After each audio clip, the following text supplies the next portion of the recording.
Introduce yourself.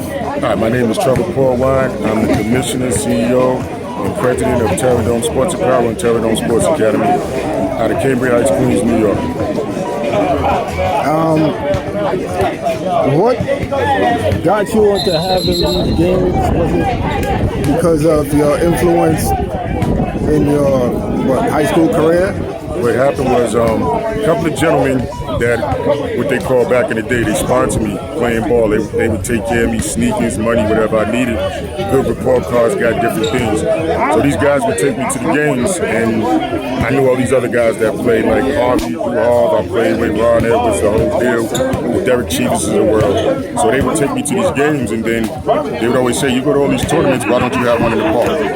Never thought about it, never thought about doing it until they passed away. 3 of them passed away in 1 year. 1993, I decided, we should have a tournament. Me and my brother goes, he does all the artwork. He was always into art and clothes.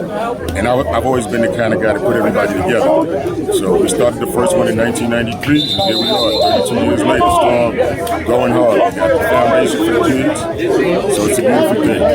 So I guess you are probably one of the trendsetters for having the basketball games in the streets like everybody else took after your influence, LL and everybody else, because we never had any of this back in the days. We didn't. The first thing we did was we decided, which everybody does today, we give out backpacks. We started that 32 years ago. Nobody was doing that.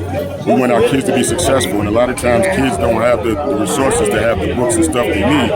So I went to the schools, I got the list of what they needed, and we bought all the school supplies, and we give them the Terradome bag.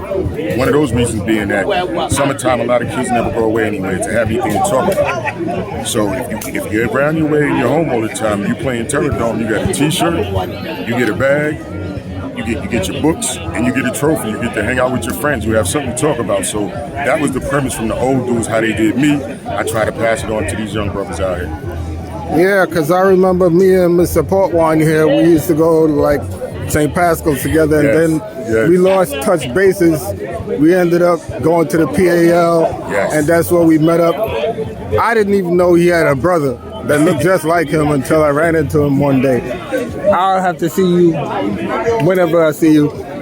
But, I'm going to interview your brother today because, I'm glad at what y'all doing for the neighborhood. Like you said, it's kind of like really important for us to have these sort of things going on, especially in the neighborhood that we're growing up in today. The influences that parents, outside influences, such like, uncles. If you didn't have an uncle, you had somebody to run to around the block. Right. Whether he was a cop, a fireman, he could have been a tailor. He could have even have been a mechanic. Because these are the influences that we had back in the day. Children today, it's like, every time you hear something, it's not too good. It's always something kind of negative. So Teddy's giving back. Most of these other people are up in here giving back. I'll be doing another interview on him in the near future where we have a more controlled environment. The sound quality is a lot better. Thank you again. You have a great day. Thank you. I love you, man. Always, man. No, look. Stop playing.